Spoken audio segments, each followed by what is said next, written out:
It's more important later when there's more armor to be found, but armor will stack. Extra protection is great. Total protection is better, which is why you want to keep an eye out for the shield belt. The scar will still fuck you up, but you'll be alive. Even on lower skills, this section of the game is dedicated to proving how dangerous these things are. We want to keep as many Nolly alive as possible, especially this one.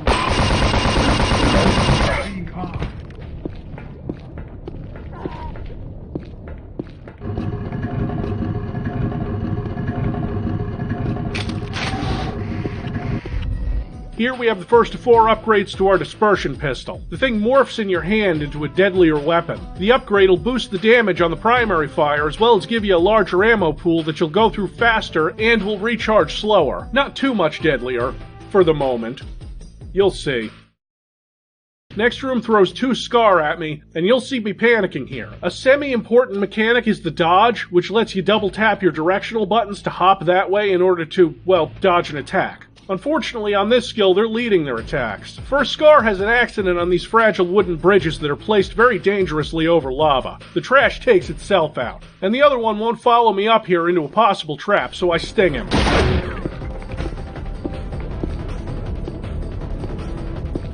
Dodging can also be useful in platforming since air control isn't like Quake. It kinda sucks in Unreal Gold. So precise platforming isn't very easy or good. It's not something the game asks you to do very often. A lot of platforming is like this here. See this little box? You can't jump very high. This is a Quake killer after all, so shoot this tiny box so you can get a little extra height to pick up the super health pack. It's shiny and blue, so it's important. The exit to the mine is guarded by a stronger brute than we've seen before because Unreal's enemy roster is a tiny bit lacking. It is mostly different flavors of Scar, or different flavors of brutes occasionally. But look at this guy, he's massive and he shoots rockets like a cyber demon on crack. Cyber Demon on crack, is that the best thing I came up with? As we start to surface, your pistol is still your best friend against Scar, though we're picking up some ASMD ammo on the way to rectify that. Hold on, I'm not sure this is gonna work. Perfect! Enter the sacred passage to clown on Scar who are in such a wide open area that they can't do much of anything to you. This is the entrance to...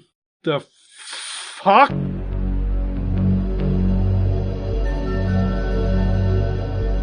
This section of the game is fine for me now, but I remember having a lot of trouble navigating it in my first 10 or so playthroughs. It shows off some cool moving brush parts here and there, but mostly it's a confusing mess filled with a new enemy, the Slith, who swim fast and spit toxic goo at you. The toxic goo thing is really only going to get more confusing later. Oh, and flies.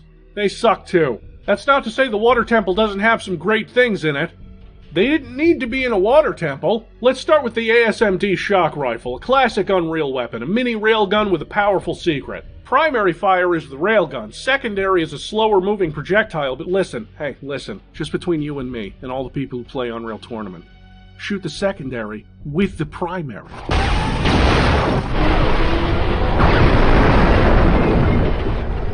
And sometimes you can score a decapitation with it.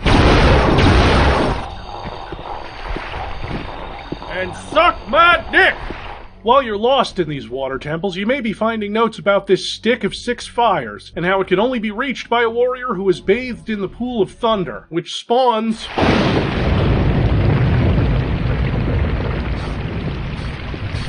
one Scar!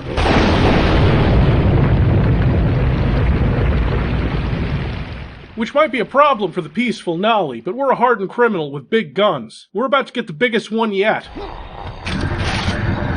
I never understood why the game loaded you up on ammo for this immediately. You know, if you go into this area, activate some lightning, blow up a wall, and go in to stock up. But I'm happy it does, because even though it's the easiest weapon to dodge, the splash damage is what's helpful. Your primary fire is a rocket, and if you wait a few seconds, it can lock on. Still very dodgeable by the Scar, not so much the Slith. The secondary will launch a bouncy grenade, but you can also hold down the primary or secondary fire button.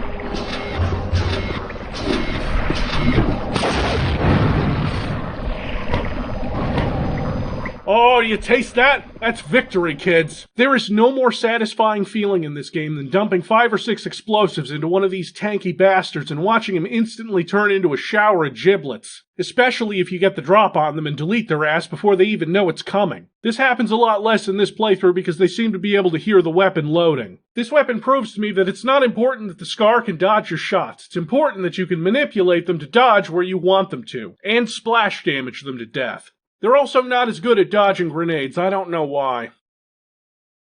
The water temple is over. We can finally get to a point where the game throws you another curveball. 2 right at the start of this level, which seems like overkill. First, 2 tentacles right at the entrance as you're stuck in water, not cool. And then, once you leave the room, it spawns a Scar to follow you. Not today, dickhead.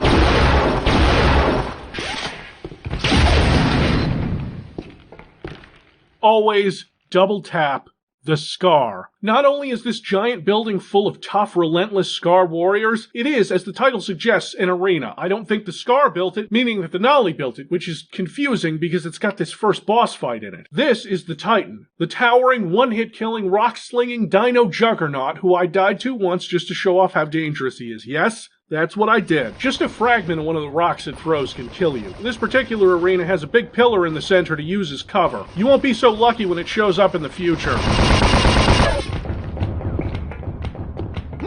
After this, a sleepy village with a little church and a secret in the abbey. The Nolly, who abhor violence and won't take up arms themselves, well, they have no problem stashing them around for me. And this one...